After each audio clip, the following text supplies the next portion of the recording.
I'm Tom and Joe Moore, and in this video we're going to have a little bit of a look at the fighting style used by the new bad guy in the latest Creed film, Creed 3.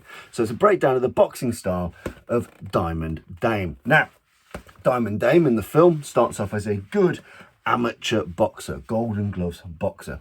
Ends up having to go to prison for 18 years and comes out, and he uses those skills to essentially be the main villain of the piece.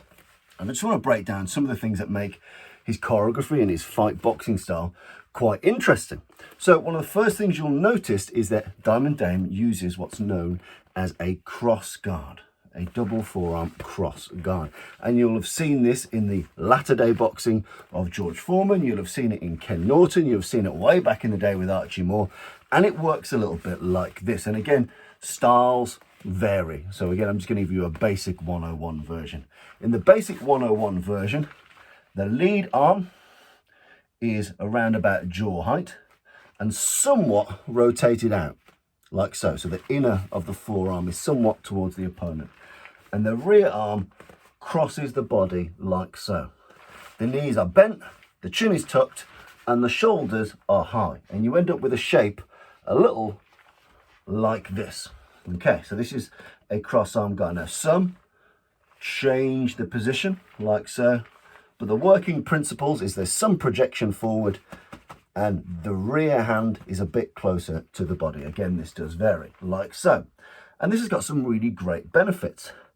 One of the benefits is it puts both your weapons straight in the fight. In a traditional bladed boxing style format, the rear hand has further to go, which is great. It can generate a bit more torque, a bit more speed, a bit more power.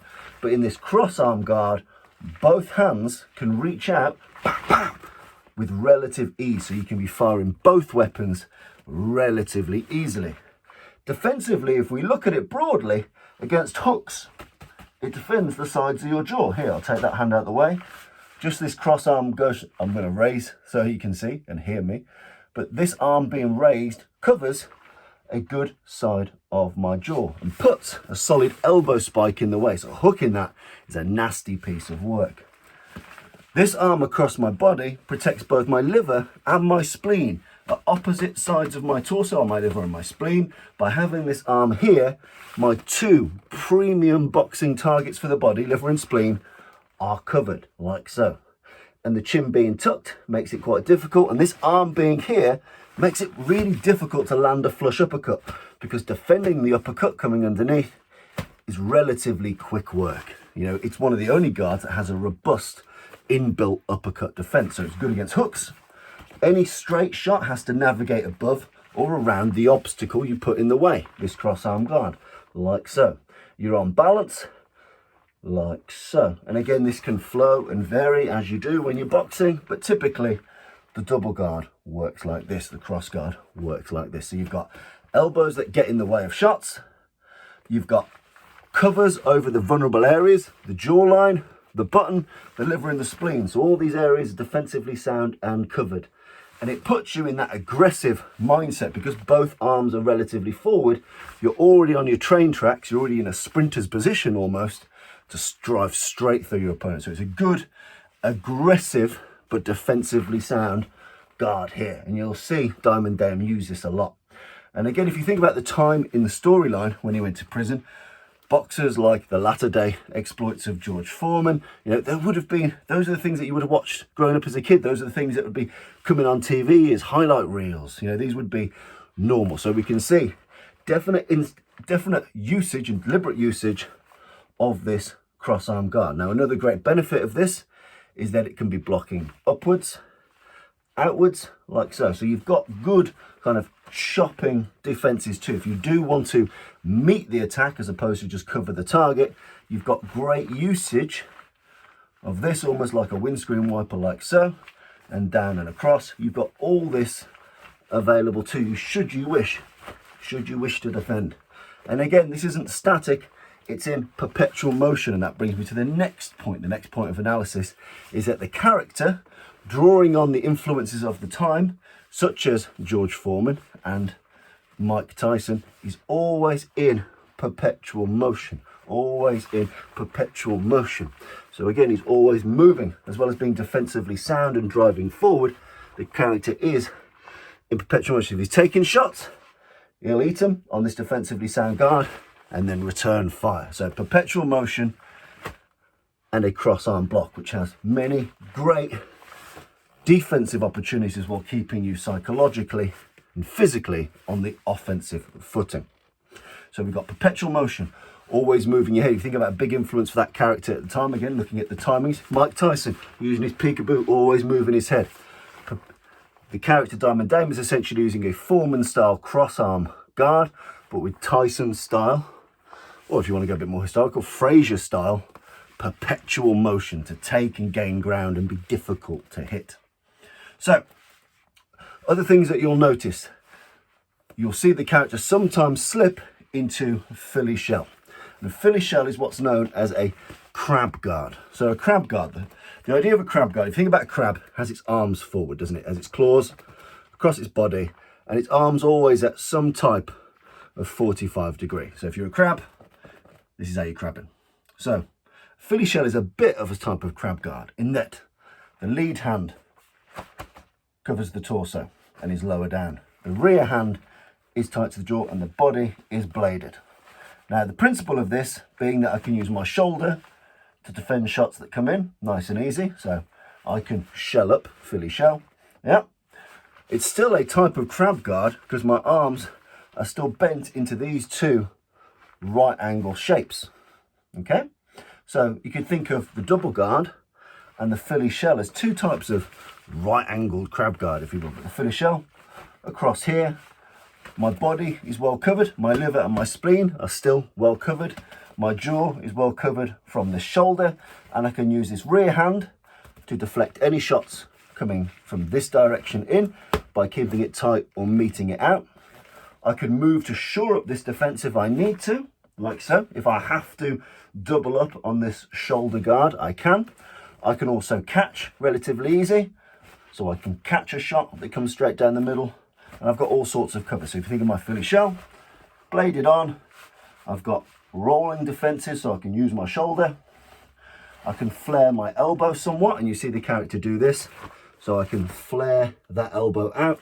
That causes a physical barrier. Again, think of the crab guard. It's a solid, strong shape here. It's hard for the opponent to cross and bridge. It puts a strong, pointy, horrible structure in the way. So if I want to loosen it up, that can happen out here if needs be. So you've got this structure to it. Nice and simple.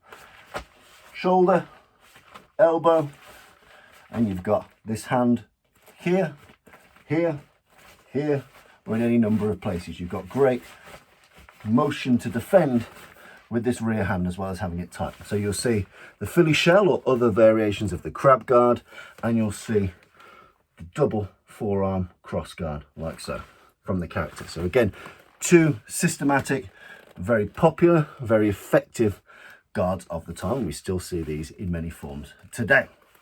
Other things that we'll notice from the character, it's very, very good at mind games. Think about this character, he's been fighting in prisons for all of his life. So having a good understanding of psychology, what makes people make mistakes, what makes people doubt and worry and overthink, and therefore under-prepare or under-act. And he's got that. His verbal game is very good. So the character psychology builds in the right words to say to make you doubt, fear, second guess. So the verbals are also very, very good.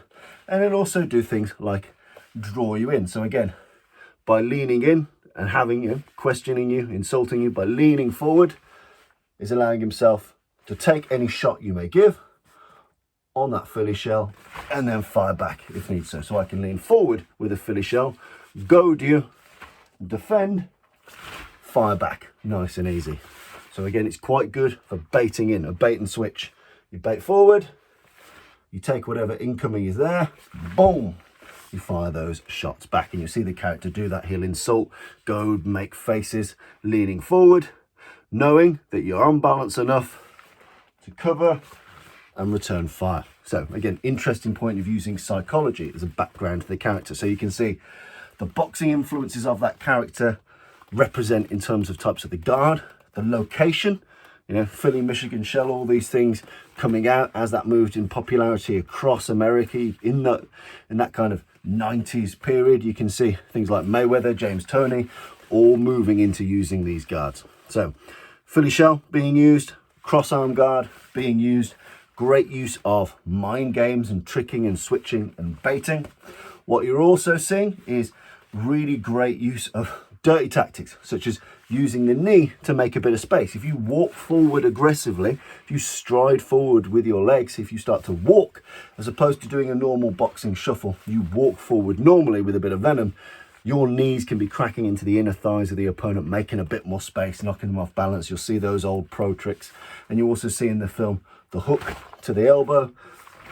Really classic. It's a hook. You either pull it short and land the elbow, or you land both. The hook followed by the elbow. So it's either pull it in short and land the cheeky elbow, or land both. And again, these come out really easily from those crab style guards, because your hands and arms are already at that solid 45 degrees.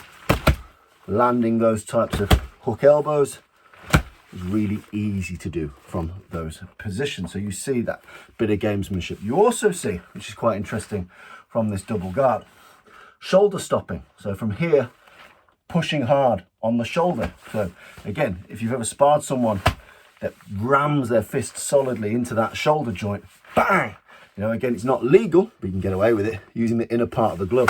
You shoulder stop it. It has a lot of power. Not many people do that anymore, but from here, boom, as the shot's coming out, stop it right at the shoulder. Really disrupts your rhythm, your flow, your power, really hurts your shoulder. And it's a great way to go from the double arm guard, the cross guard, shoulder stop, return fire. And you'll see that in the film. You'll also see all manner of gamesmanship in there. So what you'll see is deliberate striking of the elbows, the triceps, the biceps, and the shoulder. And again, if you think about this man, he's grown up in a prison boxing environment. It's going to be dirty, it's going to be horrible. So real great thing to notice about the Diamond Dame character is that he looks for areas of structural weakness and will deliberately strike them. So striking at the arms, striking into the biceps, into the triceps. And you see that historically, way back in the day, by Jack Johnson. Jack Johnson, brilliant master strategist at just smashing your arms to all hell, punching you in the biceps, in the triceps, in the wrists, in the forearms. This causes great cumulative damage. It really drastically reduces your ability to defend yourself. It takes a lot of the spice, power, and speed out of your shots.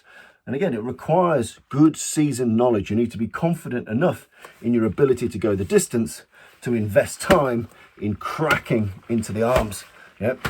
They're not going to have immediate rewards, but in the long term, it will take a tight guard and turn it into something which drops. So you see great gamesmanship in knowing where the weak points are and attacking them. And I'd say in summary, the final benefit of Diamond Dame's characters boxing is the ability to watch. And early in the scene, as a Golden Gloves boxer, you see Diamond Dave, and he's working with the opponent clearly very, very good, very smart off the jab. And he's looking, and he's looking, and he's looking. He sees the opportunity to return fire. And in the kind of the sequences you see of young Diamond Dame, what you actually get witness to is him mostly losing, seeing a small area of opportunity and seizing it with a solid right hand. So the great thing about the cross guard here is because I've got both eyes on my opponent really clearly. I'm very front on. You've got the great ability to watch and see for repeats, for mistakes, for patterns. And so again, you'll see this in George Foreman. George Foreman, will lose a lot of rounds just watching. He's defensively sound. He knows it's very difficult to knock someone out when they're in this guard. He's defensively sound. When he sees that you might drop your hand a little bit on the return of the jab, when he sees that you're a bit sloppy with your left hook or whatever, the ability to see and observe from here is great. As soon as you see the mistake, boom, you can exploit that weakness. So I'd say, in summary, with the Diamond Dame character, and he shows this where he uses the phrase checkmate. So if he sees an opportunity, as soon as he knows he's got checkmate, that means he's seen something, he knows he can exploit it, and he exploits it when the time is right. So to re-summarise, great amateur boxing background and pedigree. Went into prison, and that's where you would have been exposed to watching great boxers like Tyson, like latter-day George Foreman. You might have been exposed to things like 52 hands boxing, or jailhouse rock boxing, so the early kind of prison dirty boxing systems, which is great. You can go look them up if you've not heard of them. So you have that dirty prison boxing. You've got the great celebrities at the time that have got very unique and distinctive styles. You've got someone boxing to their right build and body shape, being bullish, aggressive. You've got stronger physique coming forward. You've got cross guards. You've got variations of crab guards, such as the Philly shell, a bit tight or a bit looser. That delivers a lot of great elbow play, legitimate elbow play, or dirty elbow play. Lots of access to the mind games, again, leaning in, drawing out the attack so you can return fire.